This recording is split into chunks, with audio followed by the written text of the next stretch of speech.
Bonjour à tous et bienvenue ou bienvenue sur ma chaîne La Bibliothèque d'Emilia. Aujourd'hui on se retrouve pour un saga en série. Ça faisait longtemps que j'en avais pas fait un. J'ai un petit peu délaissé ce concept en fin d'année parce que j'avais pas le temps, parce que j'avais pris trop de retard, parce qu'il me convenait peut-être aussi plus vraiment. Puisqu'il y a certaines sagas, j'avais pas forcément envie de faire un épisode, mais mon côté un peu perfectionniste voulait absolument soit tout faire, soit rien faire, donc voilà, on est arrivé à rien faire finalement. J'ai décidé que je reprendrai ce concept cette année parce que c'est des vidéos que pour la plupart j'adore faire. Même si c'est pas du tout les vidéos les plus représentatives de ma chaîne, c'est pour moi aussi un moyen de bien recenser les sagas en fait qui m'ont marqué et que j'ai terminé. Mais j'ai décidé de le faire avec une petite subtilité, c'est que je ne le ferai plus pour toutes les sagas, j'espère pour un grand nombre, mais je vais garder ça pour les sagas que j'ai globalement beaucoup aimé du début à la fin, même si la fin parfois est un peu moins bonne que nos attentes, hein, c'est toujours le cas avec moi, les fins sont toujours difficiles, mais par exemple là, pour vous donner un exemple, je suis en train de finir la duologie Divine Rivalité dont j'ai adoré le premier tome, mais ce deuxième tome est très laborieux pour moi et j'ai pas envie d'en faire une vidéo entière. Alors peut-être que s'il y a plusieurs sagas dans ce cas-là au cours de l'année, je les regrouperai dans une seule vidéo pour parler en gros de pourquoi j'ai été déçue de ces sagas. Mais en tout cas, ce sera que pour des petites sagas, je pense, parce que si par exemple c'est une saga en 6 tomes et que j'ai adoré les 5 premiers, j'aurai matière à vous faire une vraie vidéo entière dédiée à cette saga. Bref, je digresse. Tout ça pour vous dire que le concept est de retour, mais que je le ferai pas pour toutes les sagas. En tout cas, j'ai commencé bien l'année 2025, je vous le disais dans mon bilan, j'essaye de me mettre à jour sur mes sagas, alors plus tant de diminuer mon nombre de sagas, mais au moins de me mettre à jour.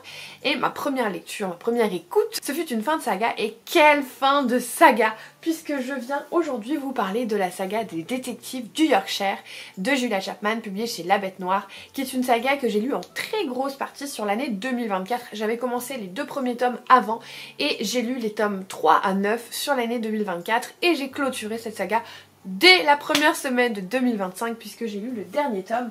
Alors, les détectives du Yorkshire, déjà pour commencer, c'est une saga de Cozy Mystery. Et vous le savez, le Cozy Mystery c'est un de mes genres préférés, bien que j'en lis de nombreuses sagas, mais celle-ci elle a un petit goût particulier. Je dirais pas que c'est ma préférée, mais elle est si particulière. Alors, de quoi ça parle les détectives du Yorkshire? À la base, c'est l'histoire de 2 protagonistes surtout. Le premier c'est Samson, c'est un flic qui travaille à Londres à la Met et en fait il va être victime d'une machination, d'un complot et il va être suspendu puisque on va faire peser sur lui des preuves très compromettantes et qui peuvent briser sa carrière.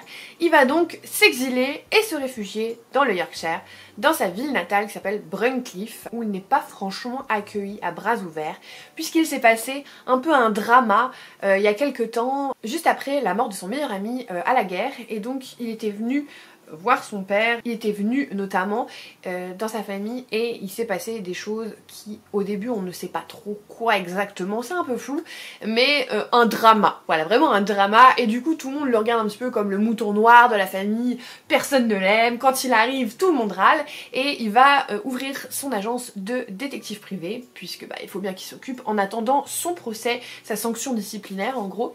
Et je vous parlais de son meilleur ami, il se trouve que son meilleur ami était le frère de Delilah, notre deuxième protagoniste, qui elle, au contraire, est l'enfant chéri de Bruncliffe. Tout le monde l'aime, tout le monde a de la peine pour elle parce que la pauvre, elle a perdu son frère, son mari est un gros goujat et elle vient de divorcer et tout le monde n'a qu'une envie, c'est d'aider Delilah. Voilà, tout le monde l'adore et du coup, on lui pardonne un petit peu le fait qu'elle loue un local à Samson, puisqu'on pardonne tout à notre chère Delilah. Samson va donc en profiter pour lui louer un local et elle aussi elle va se lancer dans une agence de rencontres matrimoniales puisqu'elle avait une société d'informatique avec son ex-mari et qu'elle a un petit peu envie de faire autre chose. Donc elle va monter donc son agence puisque le problème à Bruncliffe c'est que c'est quand même assez isolé, la ville est quand même assez loin et du coup on a beaucoup de célibataires, quinquagénaires et plus qui sont seuls et qui sont en demande en fait de rencontrer l'amour, et donc elle va monter cette agence de rencontres matrimoniales. Et là où en fait notre histoire va vraiment commencer et va se regrouper, c'est tout simplement lorsque les clients de Delilah lors de rendez-vous meurent. À ce moment-là elle va naturellement faire appel à Samson qui va lui apporter son aide et au fil des tomes ils vont vraiment collaborer ensemble, travailler ensemble. À cela s'ajoute pour compléter le trio Calimero qui est le chien de Delilah, c'est un braque de Weimar et c'est un personnage hyper central dans l'histoire. C'est vraiment un personnage qui va interagir avec les personnages Notamment il va nous faire avoir confiance envers Samson, puisque Calimero c'est un chien qui est très protecteur et très étonnamment il va tout de suite avoir confiance en Samson. C'est aussi celui qui va parfois sortir de protagoniste de Boudra, voilà. Et voilà, c'est vraiment un personnage à part entière. Vous avez d'autres personnages qui gravitent, puisque en général dans les Cozy Mystery, et c'est le cas ici, vous avez vraiment un panel de personnages qui vient enrichir l'histoire et auxquels on s'attache énormément, et c'est ce qui fait que ce sont des longues séries en général. Vous avez notamment Aida Capstick qui va travailler avec Samson et Delilah, qui va notamment au début leur faire le café et le ménage, mais ensuite ça va évoluer. Vous avez évidemment les résidents, donc la famille de Delilah, dont un des grands frères de Delilah qui ne fait que faire la misère à Samson. Vous avez aussi le père de Samson qui malheureusement est atteint d'alcoolisme et qui au début de la saga va être un père vraiment pas très fiable, qui lui est dans une maison pour vieilles personnes, et du coup il y a aussi toutes les vieilles personnes dans cette maison. Il y en a énormément, je pourrais pas toutes les citer, mais ça participe au charme en fait de cette ville. Vous avez aussi d'autres personnes, mais je peux pas en dire trop, puisque au fil des tomes certaines deviennent méchantes, certaines voilà sont dans des complots, donc je voudrais pas trop m'avancer sur les personnages, mais c'est clairement la force de cette saga, les personnages auxquels on s'attache de tout notre cœur. On a envie de les retrouver, c'est cosy, c'est doudou, c'est un endroit qu'on a l'impression qui est comme la maison, et du coup à chaque fois qu'on y retourne, et ben ça fait du bien.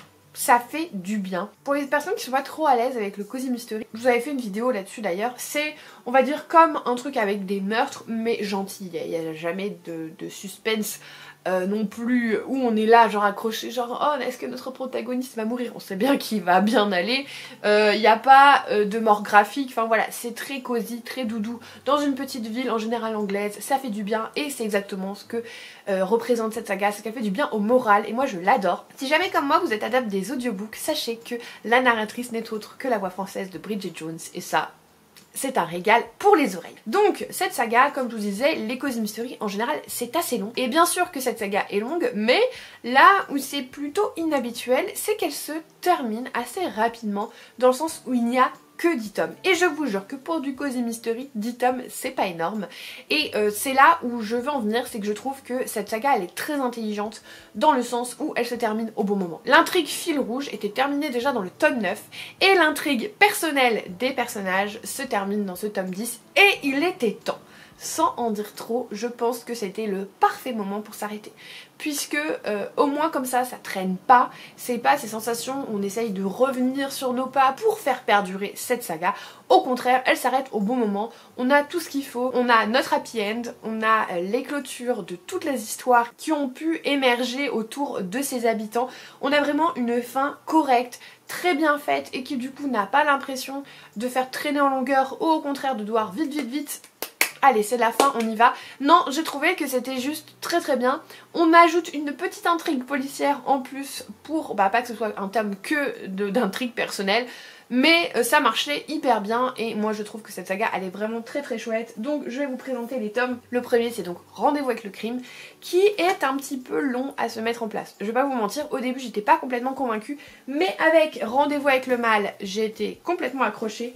Ensuite, vous avez Rendez-vous avec le mystère, puis Rendez-vous avec le poison, Rendez-vous avec le danger, qui je crois est un de mes préférés, Rendez-vous avec la ruse, Rendez-vous avec la menace, Rendez-vous avec le diable, Rendez-vous avec la justice, qui est donc le tome qui clôture l'intrigue fil rouge policière de toute la saga, et enfin, le petit dernier, Rendez-vous avec le destin, qui est avec Rendez-vous avec le danger, l'un de mes préférés, tout simplement puisque si jamais vous êtes comme moi et que vous êtes assez émotif, je préfère vous prévenir, vous allez lâcher une petite larme ici, une petite larme de joie en fait, de voir ces personnages que vous aimez tant, avoir en fait tout simplement la fin qu'ils méritent, que ce soit bien fait, que ce soit beau, et en même temps cette larme de se dire ah ça fait mal au cœur de les quitter quand même.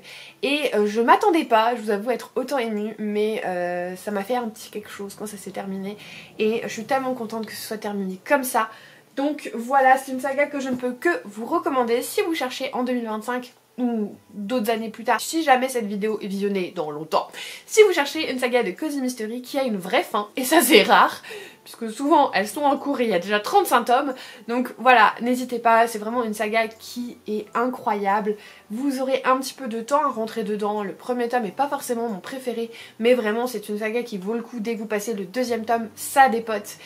C'est trop bien, c'est drôle, c'est émouvant, c'est touchant, c'est plein de situations très cocasses et surtout c'est une saga multigénérationnelle puisque vous avez des adolescents avec par exemple Nathan qui est le neveu de Delilah, vous avez des adultes, vous avez des personnes âgées, donc vous avez vraiment un melting pot de tout ce que vous pouvez faire en personnage et c'est juste un village dans lequel on aimerait bien vivre, même s'il y a un petit peu trop d'embrouilles et de meurtres à mon goût, mais bon ça c'est propre au Cozy Mystery, sinon il n'y aurait pas d'histoire. Voilà, j'espère que cette vidéo vous aura plu de reprise de saga en série. N'hésitez pas à me dire si vous avez lu cette saga, si vous êtes en train de la lire, si elle vous donne envie, bref, dites-moi votre avis sur les détectives du Yorkshire. Moi en tout cas, j'adore. Petit bonus d'ailleurs en fin de vidéo, l'autrice est adorable. C'est vraiment une autrice hyper sympa. J'ai eu la chance de la rencontrer au Quai du Polar 2023 je crois et franchement c'est un petit cœur, elle est trop gentille, donc bonus. Voilà, bonus, c'est toujours bien quand les auteurs sont trop kiki. Écoutez, si vous êtes toujours là, n'hésitez pas à mettre un petit emoji loupe en grand enquêteur que vous êtes. Et puis évidemment, je vous remercie pour votre soutien. Si jamais vous n'êtes pas encore abonné, n'hésitez pas à le faire, mettre un petit commentaire et un pouce en l'air. Et moi, comme d'habitude, en attendant la prochaine vidéo, je vous souhaite de merveilleuses lectures et je vous fais des bisous!